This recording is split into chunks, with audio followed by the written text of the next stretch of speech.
Bonjour, bienvenue, c'est l'atelier du gagne-pain. Je suis Bertrand Jonquois, cofondateur du Gagne-Pain, et avec ce nouveau rendez-vous, l'atelier du gagne-pain, nous allons prendre le temps de rencontrer régulièrement des professionnels du recrutement. Avec eux, nous découvrirons un autre regard sur les métiers du digital. Dans ces ateliers, nous vous proposerons les conseils de ces professionnels pour faire les bons choix dans votre projet et vous aider à trouver le gagne-pain qui vous convient. Bonjour et bienvenue, c'est l'atelier du gagne-pain. L'atelier du gagne-pain, c'est l'occasion d'interroger des professionnels pour vous aider à trouver un job dans le digital. Pour ce 9e atelier, nous avons le plaisir d'accueillir Anne-Sophie Lebras. Bonjour Anne-Sophie. Bonjour Bertrand. Merci beaucoup d'avoir accepté notre invitation. Anne-Sophie, tu es directrice du programme Google Atelier Numérique pour la France depuis 4 ans. Et on va avoir évidemment l'occasion de raconter tout ça dans le détail. Mais avant, est-ce que tu pourrais nous expliquer ton parcours professionnel ? Oui. Alors, j'ai fait une école de commerce et en 2008, à la fin de mes études, j'ai rejoint un cabinet de conseil en stratégie pendant environ 2 ans et demi. Et au terme de ces 2 années et demie, j'ai ensuite rejoint Page Jaune, nouvellement appelée Solocal. J'y suis restée 4 ans. Et en 2014, j'ai rejoint Google pour être d'abord responsable des clients luxe et beauté. J'ai fait ce travail pendant 4 ans. Et en 2019, j'ai commencé à prendre la tête de ce programme Google Atelier Numérique. Excellent. Merci beaucoup Anne-Sophie. L'atelier du gagne-pain, c'est l'occasion de proposer des conseils de la part de professionnels pour construire sa carrière dans le numérique. Si tu en es d'accord, Anne-Sophie, j'aimerais t'interroger sur les métiers du numérique et comment Google accompagne les entrepreneurs et ceux qui cherchent un job dans le numérique. Et j'ai 4 questions en fait pour cet entretien. C'est 1, c'est quoi les ateliers du numérique ? Donc on va essayer d'expliquer ça très clairement. À quoi on peut se former ? C'est la 2e question. La 3e question, c'est est-ce que c'est utile pour trouver un job et comment ? Et puis après, quels sont toi, tes conseils pour ceux qui nous écoutent et qui pourraient trouver un job ? Mais peut-être qu'avant, tu peux expliquer ton rôle. Ça veut dire quoi, directrice des ateliers du numérique chez Google France ? Oui, alors donc je dirige les ateliers numériques depuis 2019 et mon rôle en fait consiste à coordonner tout ce programme, parce que ce programme, c'est environ une 40aine de personnes qui sont partout sur le territoire. Je vais avoir des responsables régionaux, on va avoir des coachs, des personnes qui vont délivrer ces formations, je vais avoir des gens qui sont à mes côtés à Paris pour m'aider à coordonner tout cela. Donc ça fait une très grande équipe répartie partout en France. Et donc mon job, c'est vraiment de coordonner toutes ces actions. Une action de manager d'abord, d'organisation de manager. Et des actions également partenariales. D'accord. Parce que ce programme ne serait rien en fait sans les 400 partenaires répartis partout en France avec lesquels on bosse tous les jours. Dans ces partenaires, tu vas avoir des pôles emploi, les missions locales, tu vas avoir des chambres de commerce et d'industrie, tu vas avoir des écoles. C'est eux, en fait, concrètement, qui vont nous appeler les ateliers numériques pour aller former le public. D'accord. Et donc moi, j'ai aussi ce rôle-là avec mes équipes de coordonner toutes ces actions partenariales. Et donc, ça veut dire que tu sillonnes la France, toi aussi ? Ça veut dire que, par exemple, hier, j'étais à Marseille. Ça veut dire que la semaine dernière, on était à Berck. Ça veut dire que dans 2 semaines, on sera à Montpellier. Oui. D'accord, donc beaucoup de management et puis aussi de la coordination et puis après du terrain. Tout à fait.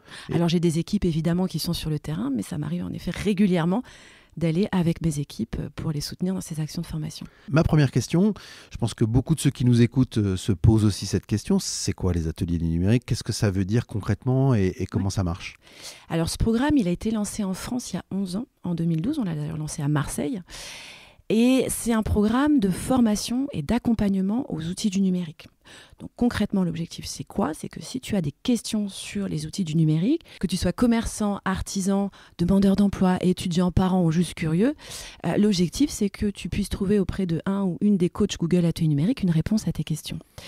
C'est ça, en fait, les ateliers numériques. C'est vraiment un programme de formation aux fondamentaux du numérique. Alors il y a un chiffre dont tu as parlé quand on a préparé cet entretien, qui est de 700 000 personnes formées depuis que ça existe. C'est un chiffre colossal, ça veut dire que vous rencontrez énormément de gens et vous formez énormément de gens tout le temps. Tout le temps, en effet. Depuis 2012, on a accompagné, formé plus de 700 000 Français aux outils du numérique. On le fait à la fois en distanciel, avec par exemple des webinaires ou des MOOC, mais on fait aussi une bonne partie en présentiel. On croit beaucoup dans la valeur, dans l'interaction humaine, en fait, s'agissant de l'accompagnement numérique. C'est pour ça qu'on se déplace chaque année dans plus de 200 villes en France pour les former. D'accord.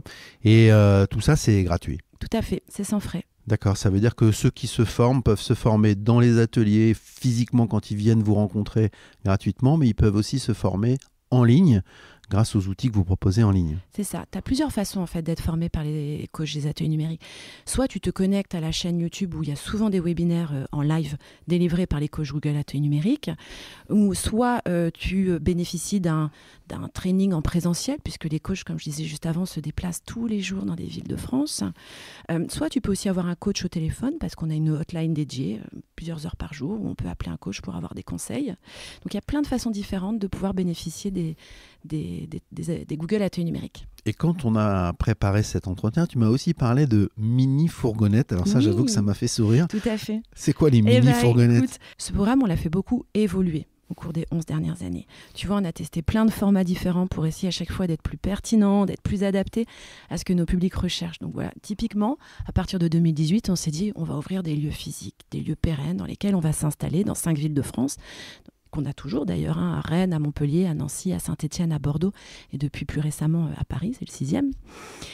Et en 2020, on s'est dit, c'est très bien d'être présent dans des lieux, mais il y a quand même un besoin hyper fort d'être présent dans d'autres villes, tu vois, des endroits dans des villes plus rurales, plus éloignées, où il y a besoin aussi d'accompagnement.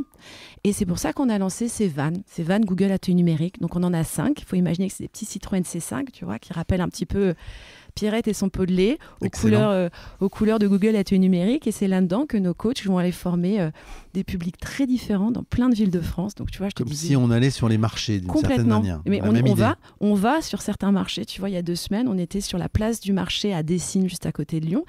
Et on les sort très fréquemment, ces vannes, parce qu'en plus, ils ont le mérite d'attirer l'attention, de susciter une forme de curiosité, de faire venir le chaland. Et donc, c'est grâce à tout ça que vous avez formé 700 000 personnes depuis que ça existe. Et le rythme, c'est à peu près 100 000 personnes par an aujourd'hui de former chaque année. Oui, tout à fait. Ce qui est énorme. Quand on compare à d'autres formations ou d'autres environnements de formation, c'est des chiffres absolument colossaux. Tout à fait. Donc, tu as beaucoup de gens qui vont venir une fois pour se former, parce qu'il faut imaginer que nous, on a à peu près 70 contenus sur étagère, tu vois, 70 contenus de 1 heure. Donc, tu as des gens qui vont venir une fois, puis tu as des gens qui vont venir se former une fois, mais qui vont avoir besoin derrière de 2, 3, 4 coachings personnalisés avec des coachs. Alors, dans les questions que j'avais pour toi, on peut peut-être approfondir. Vous formez qui? Donc, on a dit grosso modo beaucoup de monde, 700 000 personnes, c'est énorme. Mais c'est qui le profil? Et c'est qui les profils visés en priorité? Qu'on va avoir à la fois dans nos publics des publics de professionnels, tu vois, des TPE-PME, des patrons de TPE-PME ou des employés de TPE-PME. Mais on va aussi avoir des demandeurs d'emploi, des étudiants, des parents, parfois juste des curieux. Donc, par exemple, dans les TPE-PME, tu vas avoir beaucoup de commerçants, d'artisans ou d'indépendants qui vont se demander, OK, mais comment je fais pour être visible en ligne? Comment ça marche en fait une communauté? Comment je fais pour me lancer sur les réseaux sociaux? Alors, on va avoir quand même des gens qui vont avoir ce type de questions. Et puis, parmi les publics plutôt demandeurs d'emploi ou étudiants, ils vont venir chercher plutôt des contenus comme comment faire son CV en ligne? Quelles sont les opportunités professionnelles que je trouve dans le numérique? Comment je réussis un entretien à distance? Ou des choses qui sont plutôt liées aux soft skills, aux compétences transverses. Avec notamment un training qui fonctionne bien, qui s'appelle « Je suis remarquable, apprenez à le dire », tu vois, qui va permettre aussi aux gens de savoir encore mieux se vendre. Donc voilà, comme je te disais, c'est 70 contenus entre guillemets sur étagère qui sont plutôt courts, mais qui vont permettre de se former sur des thématiques très variées. Excellent. On mettra les liens directs dans les commentaires du podcast pour qu'on puisse trouver justement ce fameux catalogue des formations. Le deuxième thème que je voulais aborder avec toi, c'était comment se former. Donc, tu as déjà un peu répondu, mais la première chose, c'est qu'on peut aller directement en ligne et commencer à se former par soi-même. Tout à fait. Tout à fait. Vous pouvez aussi bien passer le MOOC directement sur le site des ateliers numériques. C'est une 40aine de cours qui vont constituer une petite centaine d'heures et qui vont permettre à la fin de passer un examen et d'être reconnu sur la formation, les fondamentaux du marketing digital. Donc ça se manifeste par une certification. Tout à fait. On est certifié à la fin de cette formation. Tout à fait. Une certification qui est reconnue IAB, donc qui est un acteur très, très, très reconnu dans ce milieu. Et aussi, tu peux très bien te connecter sur la chaîne YouTube des ateliers numériques. Il y a plein de replays, il y a plein de formations. Et puis, on continue d'en faire des lives toutes les semaines. Et à chaque fois, il faut imaginer qu'on met un coach qui fait le live, mais tu as aussi un coach qui répond à toutes les questions, parce qu'on a plein de questions qui nous sont posées dans le chat. Et nous, l'objectif, c'est que même si c'est du distanciel, il faut qu'il y ait de l'interactivité, il faut qu'il y ait un humain, il faut qu'on puisse avoir les réponses aux questions qu'on se pose. Donc si je comprends bien, ça veut dire qu'on peut se former par soi-même avec des MOOC, avec des choses qui sont déjà préformatées, auxquelles on peut accéder et puis après être certifié, mais on peut aussi faire les replays en ligne des formations que vous avez fait par le passé et donc se reformer grâce à ça. Tout à fait. Ok. Et tout ça, je repose la question, mais pour être bien clair, c'est gratuit. C'est-à-dire que pour ceux qui souhaitent se former, il n'y a pas de frais. Absolument, c'est sans frais. Donc c'est quand même très intéressant. Et puis après, troisième chose dont tu as parlé, il y a des ateliers en présentiel. Donc là, ça veut dire les villes dans lesquelles vous êtes déjà présent, où là, il y a des formations qui sont effectuées à quel rythme, par exemple? Comment on peut accéder à ces formations? Oui, alors c'est accessible depuis le site des ateliers numériques et on a un petit agenda avec un programme. Avec un programme. Il est vrai que depuis quelques mois, on continue d'être présent dans ces villes-là, mais on développe aussi une offre de formation très, très dense dans les régions. Enfin, on a une approche qui se veut vraiment très régionale. Pas seulement rester dans les grandes villes dans lesquelles vous êtes présent, mais aussi aller sillonner la campagne. Ouais. La troisième partie des sujets qu'on avait envie d'évoquer ensemble lors de cet entretien, c'était de comprendre si les ateliers du numérique de Google permettaient de trouver un job et comment. Donc, est-ce que tu peux parler de ça et de cette évolution des ateliers du numérique pour aider à trouver un job? Oui. Tu as dit le bon mot, c'est évolution. Je l'ai dit juste avant, c'est vrai que ce programme, on l'a beaucoup fait évoluer depuis 2011 pour le rendre à chaque fois plus adapté à ce que nos publics attendent de nous. Et donc là, récemment, Google a décidé de s'attaquer encore plus au sujet de la pénurie de talent dans les métiers du numérique. Et on s'est dit, on a une vraie carte à jouer, on a une vraie responsabilité aussi pour aider à pallier les difficultés de recrutement dans ces métiers-là. Et c'est pour ça que l'année dernière, on a lancé un programme qui s'appelle Google Career Certificates. Désolé, c'est en anglais, mais il faut imaginer... Comme beaucoup de choses dans le digital, il faut s'y faire malheureusement. On essaye. Ça ne veut pas dire qu'il ne faut pas le traduire en français, mais oui, il y a beaucoup de choses en anglais. Entre l'anglais et les acronymes, c'est vrai, un petit peu compliqué parfois. Et donc, on a lancé ce programme Google Career Certificates. Concrètement, qu'est-ce que c'est? Eh bien, ce sont 4 formations qui vont permettre de se former 100% à distance à 4 métiers qui recrutent. Tu vas avoir, par exemple... je recommence sur les anglicismes, mais UX designer, tu vas avoir manager de projet, tu vas avoir support informatique, ou tu vas avoir analyste de données. Ces formations, elles sont hébergées sur Coursera. Elles vont permettre à des personnes sans prérequis préalable de se former à ces métiers en environ 150-200 heures de formation face à son ordinateur. D'accord. Et donc là, Coursera, c'est un de vos partenaires pour mettre ça en place. Oui, tout à fait. Okay. C'est sur quoi on travaille beaucoup avec mes équipes. Si tu veux, c'est pas tant ces formations qui sont accessibles moyennant un abonnement. Nous, ce qui va nous importer avec mes équipes, c'est de travailler avec des partenaires ateliers numériques de longue date pour être sûr que des publics qu'on voit trop peu dans ces métiers-là puissent venir se former sur Coursera à ces métiers-là. D'accord. Ces publics, c'est les femmes, c'est les jeunes issus des quartiers prioritaires de la ville, c'est les personnes qui se reconvertissent, tu vois, c'est tous ces publics-là. Donc c'est pour ça que quand on a lancé le programme Google Career Certificates, on a surtout annoncé la distribution de 10 000 licences gratuites avec nos partenaires associatifs comme Diversity Days, comme mavoix.org, ou des partenaires plutôt institutionnels comme Pôle emploi, pour faire en sorte que des publics qu'on voit trop peu dans ces métiers-là puissent se dire « Tiens, si moi aussi je tentais le coup, je prends une licence gratuite et puis j'essaye de me former à un de ces métiers-là. » D'accord, donc ça c'est une évolution importante parce que c'est des choses plus longues, plus lourdes, sur lesquelles là aussi il y a des possibilités de se former gratuitement. Donc c'est quand même très important. Tu vois, on garde cette notion justement d'accessibilité, cette notion d'inclusivité, puis cette notion partenariale aussi. C'est pas nous tout seuls qui distribuons ces licences gratuites, on le fait avec nos partenaires. D'accord. Et pour essayer d'expliquer ça encore plus clairement à ceux qui nous écoutent, est-ce que tu peux prendre quelques exemples? Est-ce que tu as quelques exemples d'entreprises, de gens que tu as formés, de métiers sur lesquels tu as apporté ton concours et qui t'ont particulièrement marqué ou particulièrement intéressé? Oui, on a la chance d'avoir ce qu'on appelle des belles histoires, plein de belles histoires là, ces dernières années, de gens qui sont passés par les ateliers numériques et pour qui ça a été un vrai déclic. Je pense par exemple à Virgile, qui a repris la menuiserie familiale dans les Vosges et quelques semaines après le premier confinement, et puis qui s'est dit, du haut de ses 20 ans, que ce serait quand même pas mal d'avoir une dimension digitale en fait, à l'offre de services, et donc qui a lancé un site internet et qui ne savait pas trop d'où partir. Alors, il a demandé l'aide de Chloé, une de nos coachs qui est basée à Nancy. Elle l'a aidé à travers 5-6 coachings personnalisés. Et c'est Virgile qui nous raconte son histoire. On a d'ailleurs fait une vidéo qui est absolument géniale, qui nous raconte son histoire, qui dit « J'ai lancé le site e-commerce et puis en fait, en l'espace de quelques semaine, voire jour, j'ai vu une augmentation significative des revenus. Ça m'a permis d'embaucher 2 personnes supplémentaires. Ça m'a permis d'acheter une machine en plus. Et honnêtement, je ne sais même pas comment on faisait avant sans avoir un site e-commerce. Excellent. C'est super, tu vois. Et puis, on a une autre histoire aussi. Alors, je mettrai le lien vers cette histoire et le lien YouTube pour que ceux qui nous écoutent puissent aller plus loin sur cet exemple. C'est super, avec des superbes images de la forêt vosgienne. C'est magnifique. Donc là, on est vraiment dans la campagne. Oui, tout à fait. Il y a une autre histoire que j'aime beaucoup. C'est Aurore. Aurore, elle habite à Aigues-Mortes. Elle est maman de 3 enfants. Elle a plus de 45 ans. Elle est en plein confinement. Elle ne travaille pas, mais elle se dit que quand même, elle a envie de faire autre chose parce que le confinement, à s'occuper des 3 enfants tous les jours, c'est un petit peu difficile. C'est un petit peu difficile. Et Aurore, du coup, fait appel à des coachs Google Atelier Numérique pour en savoir un petit peu plus sur les métiers du numérique. Et en discutant avec un coach de Montpellier, elle se rend compte qu'il existe des formations pour permettre de se former au métier de UX designer. Donc nous, on n'avait pas encore lancé à ce moment-là les Google Career Certificates. Mais en discutant avec un coach qui l'oriente un petit peu vers ces différents métiers, elle se dit « Ok, je vais passer une formation sur Open Classroom, sur les bons conseils de mon coach Google Atelier Numérique. » Et c'est ce qu'elle fait. Donc le jour, elle s'occupait des enfants. Et puis le soir, elle passait sa formation. Et elle est devenue certifiée UX designer. Et elle s'est mise à faire les sites internet de tous les commerçants d'Aigues-Mortes. Voilà. Donc si vous voyez un site internet d'un commerçant d'Aigues-Mortes, c'est probablement Aurore qui l'a fait sur les bons conseils de son coach Google Atelier Numérique.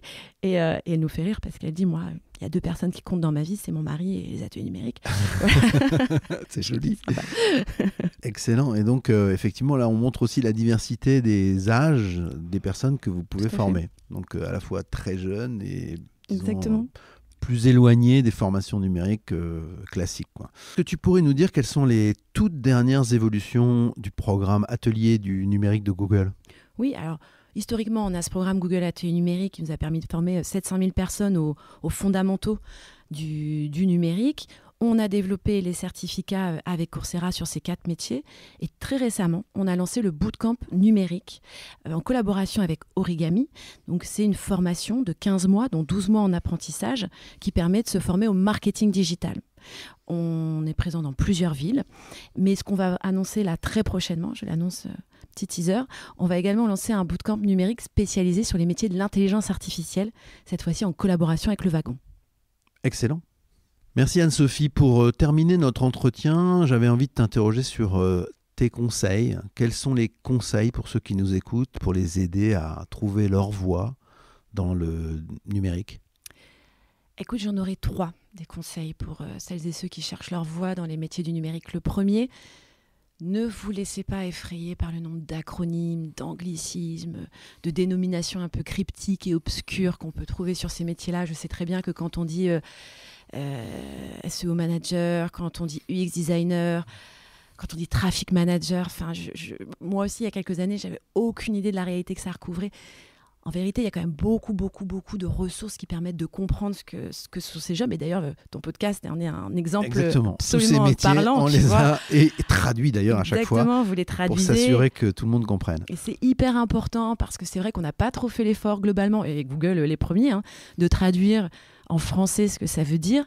Mais en réalité, faut absolument pas se laisser effrayer par ces appellations qui sont quand même parfois un peu compliquées à comprendre. Donc ça, c'est ma première recommandation. Premier conseil, ne pas avoir peur. Pas avoir peur. Et mon deuxième conseil, c'est regarder autour de vous. Il y a un nombre incroyable, d'organisations, de personnes qui s'investissent justement pour aider un maximum de personnes à accéder à ces métiers-là. C'est aussi bien Pôle emploi, ce sont les missions locales, ou bien c'est des associations comme Diversity Days, comme mavoix.org, comme Inco. Il y en a beaucoup. On travaille avec pas mal d'entre elles. Et vraiment, n'hésitez pas à demander de l'aide à ces gens-là. Ils sont là pour ça. Ils sont là pour vous aider. Donc là, ton deuxième conseil, c'est de dire cherchez autour de vous. Regardez. Il y a Google et les ateliers du numérique, mais il y a autour de nous plein d'organismes, de formations possibles, d'aides qui permettent d'aller vers ces métiers du numérique si on n'a pas encore toutes les compétences pour le faire. Oui, tout à fait. Ok. Et alors le troisième ? Et le troisième conseil, il va s'adresser plutôt aux filles, aux femmes. Je suis toujours très étonnée de voir le niveau d'autocensure qu'on se donne, nous les femmes, sur ces métiers-là. C'est vrai que moi, il y a un chiffre que je trouve très parlant. Quand tu poses la question à des collégiens et des lycéens s'ils se projettent sur les métiers du numérique, ils sont 30% à te dire oui. Quand tu poses la même question à des collégiennes et des lycéennes, elles sont que 7%. Parce que c'est des métiers qui sont plutôt fait pour les garçons, parce qu'il faut être bon en mathématiques. Enfin, je sais pas, il y a plein d'idées préconçues autour de ces métiers-là qui font qu'aujourd'hui, on trouve encore trop peu de femmes dans ces métiers. Et ce que j'ai envie de leur dire, c'est ne vous autocensurez pas, il y a de la place pour vous, vraiment. Et puis, quand on a préparé cette interview, tu as aussi ajouté des conseils sur les évolutions des métiers, comment évoluent les métiers. Ça te paraissait important d'évoquer ça? Oui, parce que ce sont des métiers qui sont en tension aujourd'hui, mais toutes les études montrent que ça va être encore plus vrai demain. Alors, quand on dit métier en tension, pour ceux qui nous écoutent, ça veut dire que, grosso modo, on cherche beaucoup de monde. Donc, il y a du boulot. Oui, on cherche beaucoup de monde et on a plus d'offres que de candidats. D'accord. Tu vois, tu prends les métiers de la cybersécurité, par exemple. En 2021, les offres d'emploi dans les métiers de la cybersécurité, on en a pourvu 25%, ces offres d'emploi. Donc, tu as 75% des offres d'emploi dans les métiers de la cyber qui n'ont pas été pourvues. Donc, ça veut dire que pour ceux qui nous écoutent, si jamais je me forme à la cyber, je vais trouver un job assez facilement. En tout cas, tu as de fortes chances d'avoir pas mal d'offres en face de toi. Facile. Ouais. D'accord. Et donc là, toi, tu voulais insister là-dessus, c'est-à-dire il y a beaucoup de métiers en tension, donc il y a beaucoup de perspectives pour le boulot dans ces métiers-là. Tu vois, il y a un autre chiffre que je trouve très évocateur. On estime là dans une étude qui est sortie il n'y a pas très longtemps que pour pouvoir pallier toute la demande sur ces métiers-là, on va devoir former 130 000 personnes par an au métier du numérique. Aujourd'hui, on en forme 70 000 par an. Tu te rends compte? Donc, il va falloir aller chercher 60 000 personnes supplémentaires. C'est monstrueux. Ouais, donc là, il y a vraiment une idée de volume, en fait, de nombre de personnes qu'on a besoin de former. Dernière question, si jamais ceux qui nous écoutent ont envie de te poser directement des questions, comment ils peuvent faire? Eh bien, ils peuvent tout à fait m'envoyer un petit message via LinkedIn. Voilà, Anne-Sophie Lebras, Google Atelier Numérique. Soyez juste sympa avec moi. Je prends sur mon temps pour répondre. Parfois, je peux prendre quelques jours pour vous répondre, mais j'essaye de répondre à tout le monde quand on m'envoie un petit message. Et puis, je voudrais aussi dire à tes auditeurs et auditrices, j'ai évoqué les licences Coursera. Si certains ou certaines ont envie de se former à un des 4 métiers que j'ai évoqués et qu'ils ont envie de bénéficier d'une licence gratuite, qu'ils m'envoient un petit mail. C'est très gentil. Voilà. Merci beaucoup Anne-Sophie, c'était très éclairant. Merci beaucoup. À bientôt. Merci beaucoup. Merci beaucoup d'avoir écouté ce nouvel épisode du Gagne-Pain. Si vous aimez le Gagne-Pain, laissez-nous 5 petites étoiles sur Apple Podcast ou votre application de podcast ou de streaming préférée. N'oubliez pas de vous abonner au Gagne-Pain. Vous pouvez nous écrire, nous envoyer vos suggestions et vos commentaires sur legagnepain.fr. Retrouvez-nous également sur les réseaux sociaux pour suivre notre actualité. À bientôt pour un nouvel épisode du Gagne-Pain.